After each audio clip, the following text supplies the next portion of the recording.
Sonlin and Herwig Konings are founding partners of Security Token Group. All opinions expressed by them or guests on this podcast are solely their opinions and do not represent the views of Security Token Group or its subsidiaries. You should not take any opinion expressed on the show as a specific inducement to make a particular investment or follow any investment strategy. This podcast is for informational purposes only.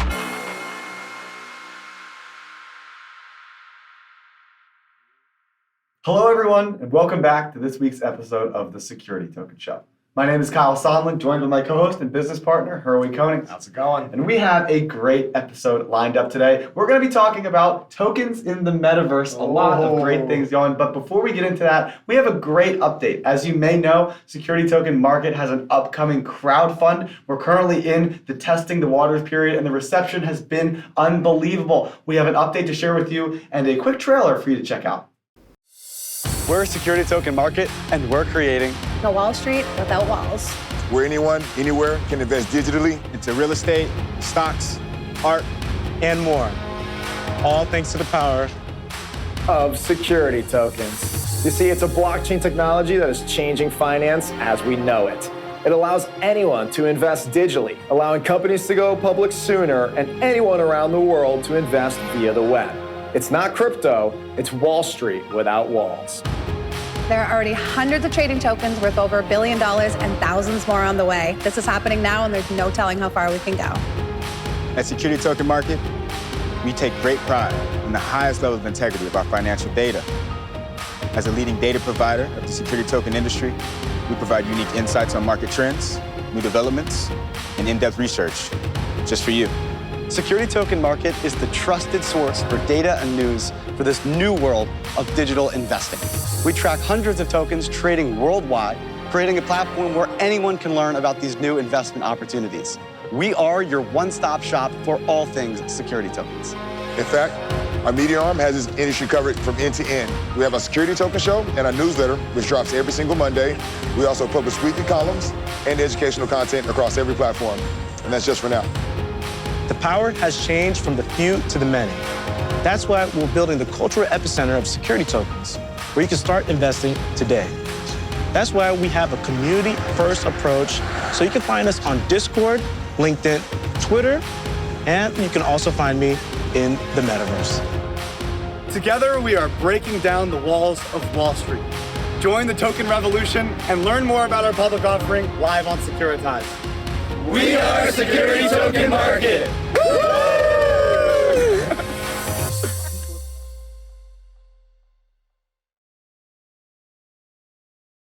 God, what an amazing trailer. What an amazing team, Kyle. I love each and every one of them. Definitely check out that crowdfund if you like what we're up to here at the Security Token Show and at Security Token Market. Now, with that, we've got a great show lined up for you today. We got all of the latest industry news. We've got the latest STO offerings, and we've got the market breakdown, followed by a great topic today, I think, Kyle. We're going to go over all tokens in the Metaverse. Now, with that, Kyle, let's get into our top five. Top five, we've got article number one, Binance. You may know Binance. They're a leading cryptocurrency exchange, certainly have been around for quite a long time. And Binance has now acquired an 18% stake in HG Exchange. HG Exchange is on the Zilliqa blockchain from the Monetary Authority of Singapore Sandbox. We've covered this before, and they're a full security token digital asset exchange. They have a registered market operator's license, which is the same thing as the ATS or the MTF or MTL, I believe, in the UK. So they have the licensure that's required in Singapore to operate as a securities exchange, and they're going to be hosting wine, art, real estate on their platform. Binance is now a major shareholder. Major play into security tokens by Binance. That's definitely big news for number one. But number two, we actually have news from Kickstarter, one of the original crowdfunding platforms to ever be invented, bringing people together to fund cool projects. And now they're moving into the blockchain. They're actually going to be using a blockchain called Celo or Cello, C-E-L-O, and it presumably means that they're going to be getting into the token game. A whole new platform and their whole website, they say, is going to be switching to this new blockchain-based platform. And number three, we have SBI, which is doing a joint venture with the SIX exchange to build a regional liquidity hub for securities, private securities specifically. We're talking bonds, equities, and loans. This is Singapore-based SBI, that is, with a digital exchange launch happening in Osaka in Japan in partnership with SDX out of Switzerland, which is owned by SIX. So they are building a really strong partnership here covering both Europe and the APAC regions. This is really exciting, an institutional play into security tokens. You better believe it. One of the big promises of security tokens is connecting geographies, jurisdictions. That's amazing to see Japan and Switzerland come together like that. Well, now we've got number 4. AMC. You may remember on the show, for those of you who've been watching, that we actually announced that AMC is considering potentially doing a security token dividend similar as we have seen with Overstock.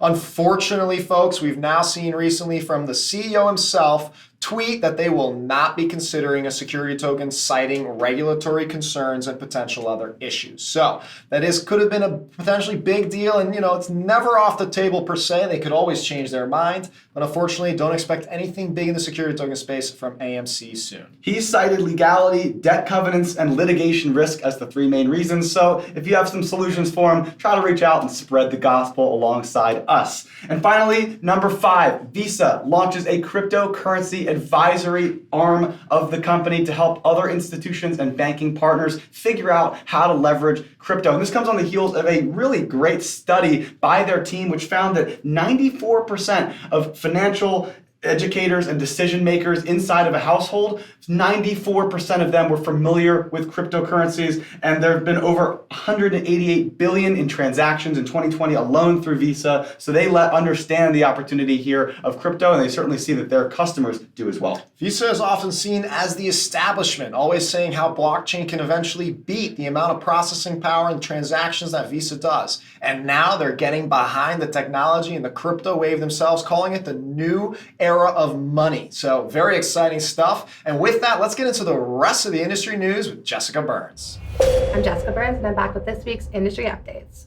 Starting off, Figure Technologies, Inc., a leader in transforming financial services through the power of blockchain technology, unveiled a new product offering allowing private companies to raise, manage, and trade equity on a single platform. Figure Equity Solutions is a full-stack equity management platform that supports seamless primaries and secondaries with automatic cap table updates pre- and post-event. To showcase the technology, the company successfully closed a secondary offering through its SEC-registered trading platform. Shares traded bilaterally with instant settlement and minimal counterparty risk. The transaction also leveraged USDF, a new bank-backed digital marketer that allows for real-time settlement of securities and transactions on the Providence blockchain. Next, we saw the Central Bank of France and Switzerland announce a successful trial of their digital euro this week. The Banque de France, the BIS Innovation Hub, and the Swiss National Bank announced the success of a pilot run of a wholesale central bank digital currency titled Project Jura. This product, which aimed to investigate cross-border settlement with Euro and Swiss franc CBDCs, was launched on a third-party distributed ledger technology platform.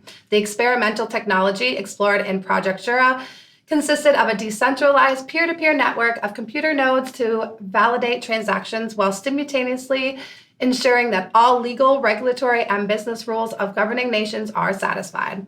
Although the trial was successful, it did not guarantee the issuance of a CBDC by Swiss bank or the EU authorities, but we'll keep you updated. And also, AXAIM completed its first market transaction registered on the blockchain technology in collaboration with Société Générale Forget. Excuse my pronunciation. Though its fixed income platform, AXAIM, has purchased from the General €3 million of unsecured bonds issued by the European Investment Bank on the form of security tokens on the public blockchain Ethereum on behalf of XA France.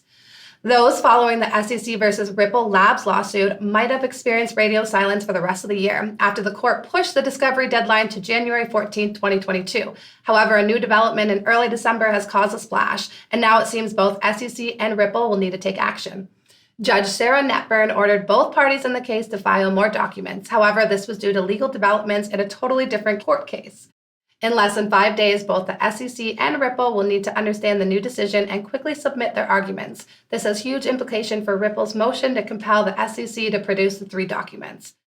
The unexpected court development comes around a week after Ripple CEO expressed his optimism regarding the lawsuit, voicing his belief that the case would end in 2022. And we will, of course, keep you updated on that. And that's all I have for you from last week. Now let's head over to John and get the latest STO and market updates. Thanks. My girl's Jessica, always killing it with those market updates. Well, welcome back to my side of the blockchain, fellow tokenizers. I'm John Pittman, one of the token boys, also security token advisor by trade. And as I'm sure you've heard, this makes our 120th episode of the Security Token Show. And personally, it's my 15th. I like round numbers. They've been around since the beginning or even halfway, and you've gotten to watch the remarkable evolution of the security token industry. So with that said, let's dive right into my updates for you guys. This first one I'm really excited about. It's from a company called Token Champions, and they're launching the first tokenized investment fund for the acquisition and management of image rights. The image rights, they're going to be linked to the prospective top talent amongst international soccer players. Now, these tokens in turn will be represented by contracts of players selected by a team of experts with extensive experience in the industry. Now, one of those experts is going to be a guy by the name of Joseph Maria Minguella. So Joseph is a player's agent who is renowned for his ability to discover and develop talents. Some of these names are huge, and they include the likes of Maradona and Messi. This could be a great opportunity for investors because thanks to the power of security tokens, a professional sports business is now allowing fans to financially participate in the growth of future top talent. Now, the goal for this fund is to manage a portfolio of around 300 players, generating about 1.5 billion euros in assets over the next 3 years. In the first issuance of the tokens, there is a 5% annual return advance on the percentage of the fund's future returns, which will be distributed to investors at the end of the token's maturity in 5 years. They're going to have a platform called Token Champions Billboard that would allow investors a convenient way to sell their tokens before the end of that maturity period. You have to love liquidity. Up next, we have some news coming out of Rialto Markets, who just announced they are launching a crowdfund for their very own fundraise. So if you don't know, Rialto is a fully regulated broker-dealer and an alternative trading system. We call it ATS for short. And they are a platform on which other companies have traditionally used them to leverage as a fundraising platform. So far, Rialto has supported companies issuing equity and debt securities through Reg A+, Reg CF, and Reg D exemptions. Now, it's through this combinations of exemptions that they've helped 9 private companies raise close to $200 million. Great history track. Rialto's ATS platform can be compared to that of NASDAQ or NYSE, who both serve publicly listed companies. What's awesome about Rialto's regulated ATS is that private companies have the opportunity to trade some of their shares on the secondary market that Rialto also provides. This liquid opportunity basically means companies have the flexibility to cash out all or part of their investment earlier in comparison to a publicly traded company. As of now, Rialto has close to $700 million already in the contract pipeline. This sets Rialto Markets up for success because their revenue model is centered around the fees they earn, which are based on the amount of capital raised by their companies that leverage the platform. Rialto plans to use the capital raised from this offering to further support this revenue model before targeting institutional capital shortly afterwards. This offering is actually live right now and is available for retail and accredited investors on the Net Capital crowdfunding site. Right now, this is a novel opportunity for retail investors because it essentially provides unseen before exposure to private markets. The same markets that are typically available only to SEC-approved investors, otherwise known as accredited. So we made it out of Art Basel Live here in Miami, but we still have headlines coming out from that week. So a well-known art influencer and former auction executive named Louis Gouzer teamed up with some crypto guys back in May to purchase the 2005 Banksy painting called Love is in the Air for $12.9 million. Gouzer is best known for orchestrating the sale of a $450 million Leonardo da Vinci painting in the auction back in 2017. Now, during the Art Basel Festival here in Miami, they actually had the physical Banksy painting displayed here at the Institute of Contemporary Art. Now, for the tokenization part. With this art piece, they plan to sell 10,000 pieces. In the process, I am officially calling NF tokenized. So how this is going to work is they're going to divide the Banksy into a 100 by 100 grid, which results in 10,000 unique squares or particles, which will all be sold as NFTs for about $1,500 a piece. Every particle represents a minority ownership in the painting and will come with a collector card that shows the whole artwork as well as the particle's location on the painting. To house the physical painting and take it on tour, a nonprofit called the Particle Foundation was established. 1% of the sales will be donated back to this foundation, and in turn, they will ensure that no single person can claim possession of the physical painting. They also will ensure the units are distributed among different buyers rather than having an individual buyer acquire more than one. The motivation behind the idea of NF tokenizing this art piece came on the heels of seeing the success with the Constitution DAO. This event is where crypto fans were able to pull together $40 million for a chance to buy the actual Constitution of the U.S. Unfortunately, they lost that bid to Citadel's Ken Griffin, who paid $43 million. Apparently because his son told him to buy it. I don't think this is how Nicolas Cage would have went about it. The NFTs are going to be hosted on the Avalanche blockchain protocol. Whoever wants to hop in on this can start applying just to be on the wait list for a chance at purchasing the NFT starting December 13th over at particlecollection.com. With tons of great projects coming to life in the blockchain space, you're starting to notice a theme of capital market democratization. The amount and type of investable opportunities are trending up, so make sure you stay tuned in my weekly updates. And if you're a company looking to provide those opportunities to your investors, then make sure you reach out to Security Token Market's sister company, Security Token Advisors. And if you're curious about what that sister company does, I actually discuss those services along with the benefits of having blockchain advisors in my weekly Token Board journal from last week. So make sure you give that a read as well. That wraps it up for me on the Keith with your market updates. I'll see you guys next week on the other side of the blockchain. Welcome back to yet another weekly secondary market trading segment. As always, all news and pricing data is sourced from STOmarket.com. Today, the total security token market cap is at $1.09 billion, down 4.3% from $1.14 billion last time around.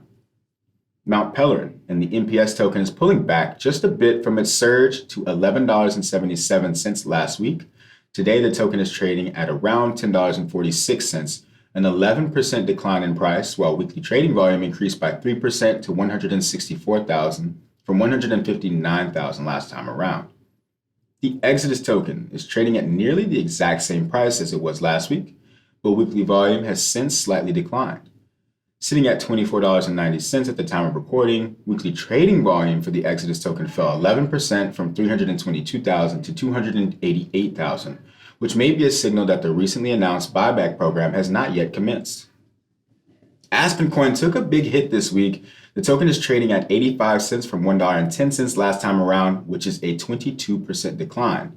Trading volume is on the rise, though. It's up 15% to 105,000 in weekly trading volume compared to 91,000 a week ago. Overstock and the OSTKO token is down significantly this week. The token is trading at $68 from $75.50 last week, signaling a drop in price of about 10%. Volume also fell rather significantly, as weekly trading volume is at 2.5 million this week from 4.3 million last time, a drop of 42%. RealT has a property on the move.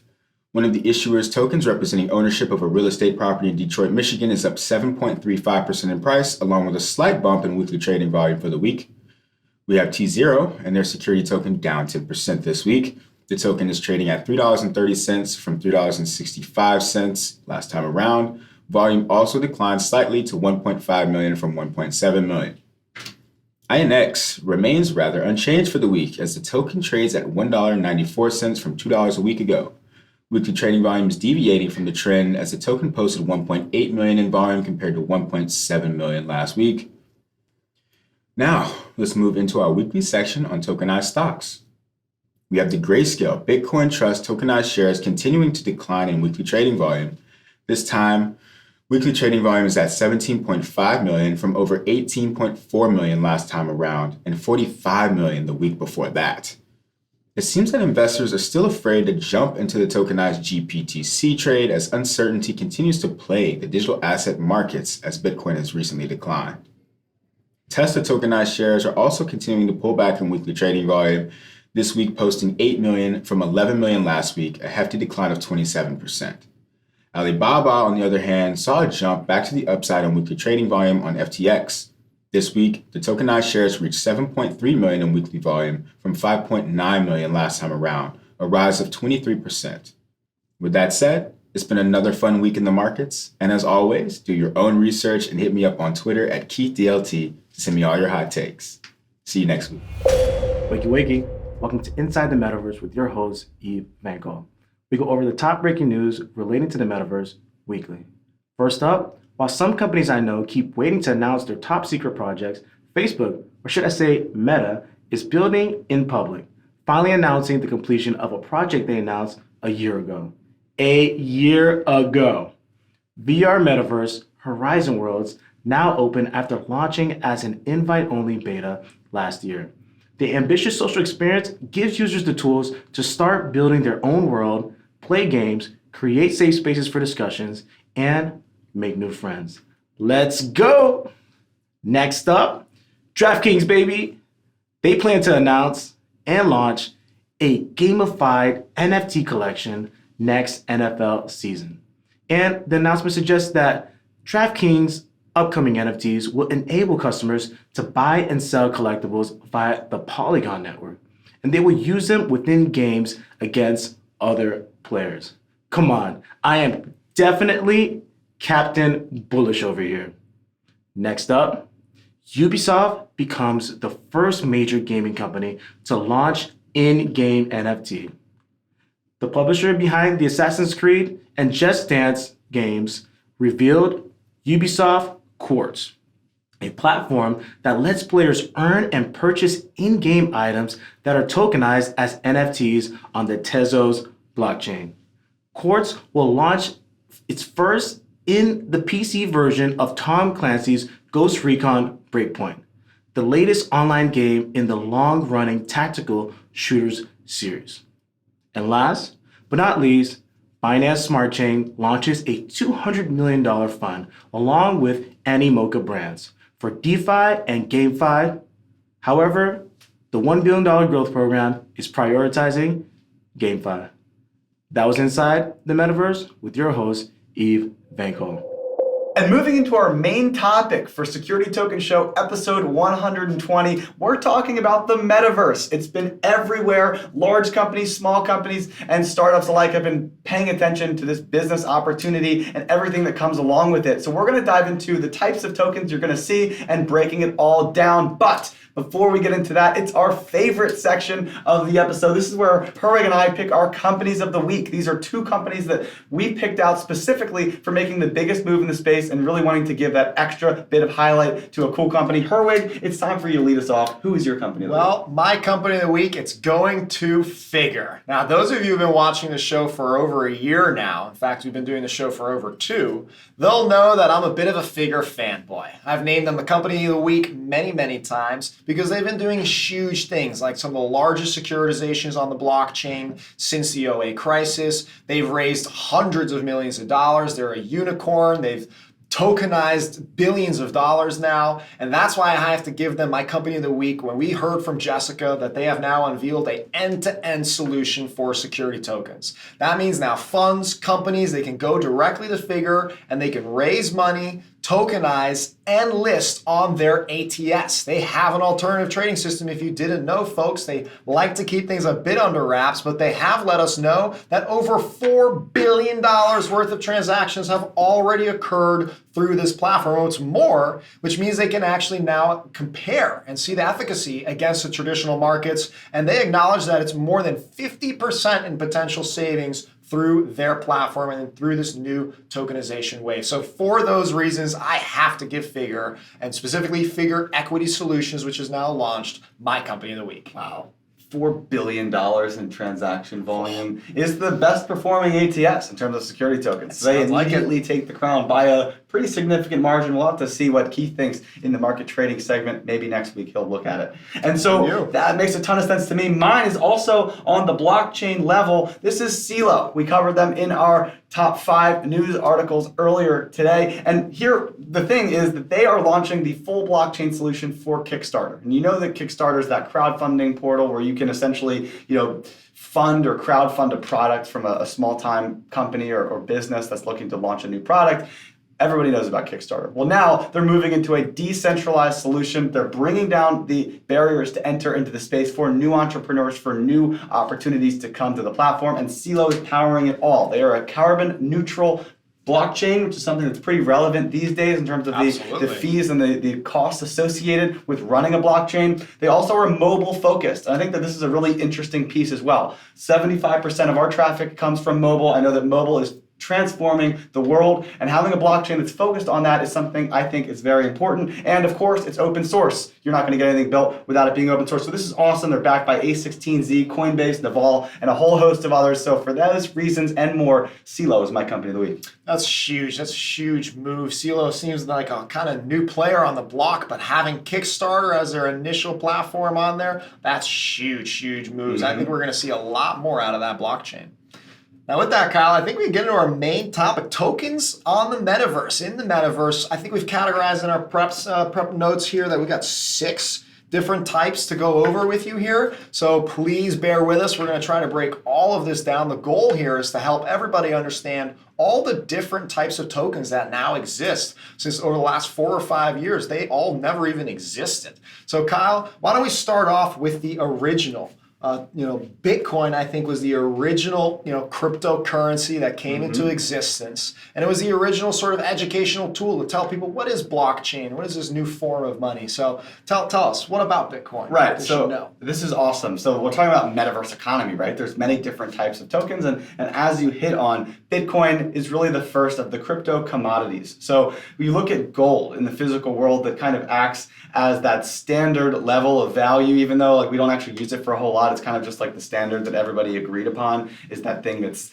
basing everything to. And so that's kind of where Bitcoin has taken hold in any decentralized application in the metaverse, is acting as maybe a currency, but also kind of as that store of value where this is kind of the rock within the storm. And obviously it has its own volatility pieces as well, as many like to cover and talk about. But this is a cool opportunity, and this started, 2008 after the financial crisis, and now has been underpinning currency transactions on the internet ever since. I know, it's just an incredibly cool concept, and definitely raises a lot of flags because it is this idea of decentralized, non-government controlled money. And that was a big idea, so big now that it's over $1 trillion worth of Bitcoin out there.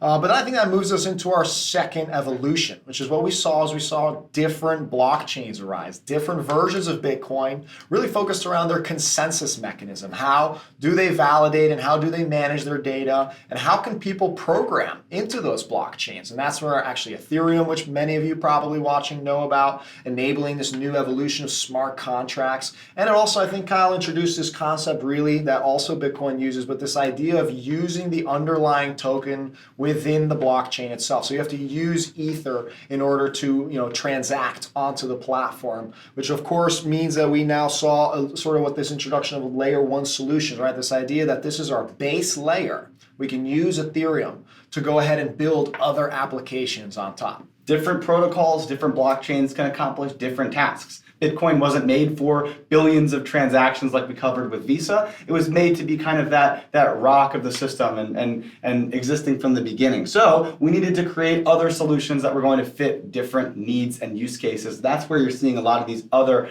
assets, including Ethereum or Cardano or Tezos or all of the other ones, are really inter-protocol assets that allow for these systems to function and are more scalable, I think, than what we're seeing from the original option of Bitcoin. Absolutely, and that's where you're seeing a lot of these new applications being, introduced on these new different types of blockchain elements out there. But one of the issues that I think the market saw and tried to deal with is all of this volatility, right? We're talking about entirely new sort of digital assets being used in different ways, but certainly not tied to any specific, real world value, right, Kyle? Right. So actually what we saw happen was the introduction of stable coins, which is actually an industry that is now over $130 billion in size. We're talking about real world money, go ahead and being tokenized, put onto the blockchain so that you can use a stable coin, a stable store of value in the ecosystem. So this actually was, I think, a new tool that actually led to the advent of a lot of these new applications in decentralized finance that we've seen. Exactly right. Now you can finally transact in the metaverse using US dollars, the thing you're familiar with, without having to get them from your credit card, right? You can get it into this ecosystem. You don't need to have your assets leave the ecosystem, even if you need US dollars. And with some of these credit cards and things, you can actually pay using stable coins in the real world as well,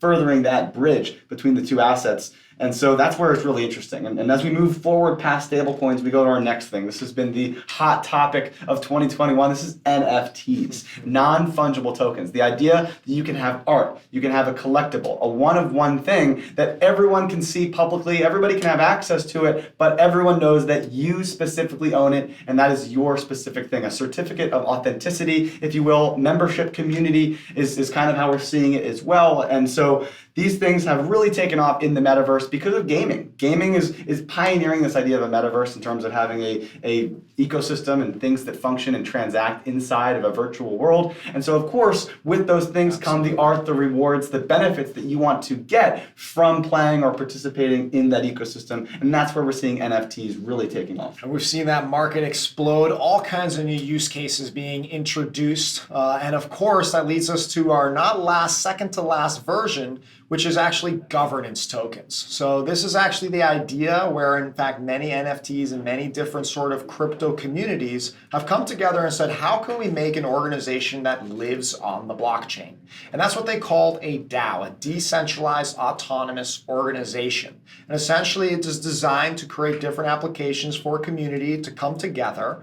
But of course, one of those tools that's needed for everyone to operate in a digital environment where someone around the world can be in the same DAO as Kyle and myself here in Miami, but we all need to be able to vote. And that's where tokens come in, specifically governance tokens. That's our fifth type that we're identifying now. I think you'll probably start to see this term come more and more into play over the next year or so. But we actually saw a recent example of it. Maybe you heard of the Constitution. The Constitution of the United States was actually recently up for sale through Sotheby's, one of the 13 copies, I think, available, only two available privately. And what happened was, of course, not everybody can afford to bid on the Constitution. So what happened was the crypto community came together and formed a DAO.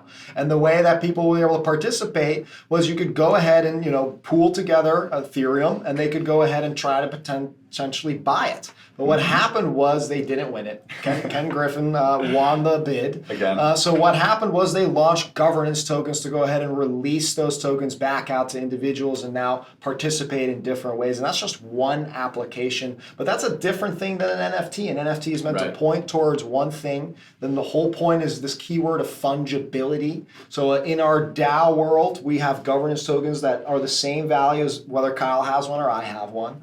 But in the NFT world, there's only one token. Only one person can own it, only one wallet can own it, and therefore it is non-fungible, and that's what creates its own value attached to that. Absolutely right. I think that the easiest way to look at it, as you mentioned so eloquently, NFTs are kind of that unique identifier for you specifically. Governance tokens are kind of like if you fractionalize the board seat of a company. And so we all got to decide majority rules or however we want to decide inside of this system how these votes are placed. You can help make decisions for the organization on behalf of the community members. And then finally, number 6, the token that gets us really excited. If you're listening, you can probably guess it by now. It's a security token. We're talking about the stock market of the metaverse, right? You've got decentralized applications that are performing all these tasks without manual oversight. You've got the governance tokens where people are actually helping to participate and govern the future and direction of the platforms and protocols being built. But then the actual assets that are underlying, the value that's being created, investors can invest and participate alongside all those other investors and people in the ecosystem. So think about it kind of that way in terms of having an actual underlying asset, an investment that you're making into real estate, into art, into real world assets, into companies and the products that they create, into goods and services, all those different things you can invest directly into and get a profit, a revenue stream, or a potential future cash flow out of it. And so that's really where security tokens fit into this whole ecosystem. It's an amazing, amazing innovation in the metaverse. We're talking about now over 2 trillion, sometimes 3 trillion, depending on the market cap, in different types of tokens and assets that now exist. New innovations that never existed 15 years ago, and now they are 3 trillion of the entire ecosystem. That's crazy, but it's not as crazy as what we think with security tokens. Investments are everywhere in all forms: real estate, art, royalties, stocks, private companies, public companies. That world is over $500 trillion in size. So whether you look at this new crypto innovation as just getting started, or whether you see a much, much larger, bigger opportunity like we do, we're going to start seeing all of these different types of tokens get used in radical new ways in our daily lives. And I hope you learned something from this. And we're always happy to answer any questions and happy to answer any feedback that you might have on this topic. I think that wraps up an amazing episode. Thanks to the whole team, the production team as well, for putting together an awesome episode. If you want to learn more, you got to subscribe on YouTube. YouTube. You got to follow us on social media. We're always pumping out clips and resources and articles and awesome educational content. You can subscribe to the newsletter as well on our site, stomarket.com, to find all of the resources you need. In fact, Kyle, we're doing a bunch of giveaways this month. We love the holidays, so definitely check those out on Twitter and Discord. And meanwhile, hope to catch you next week, and happy tokenizing.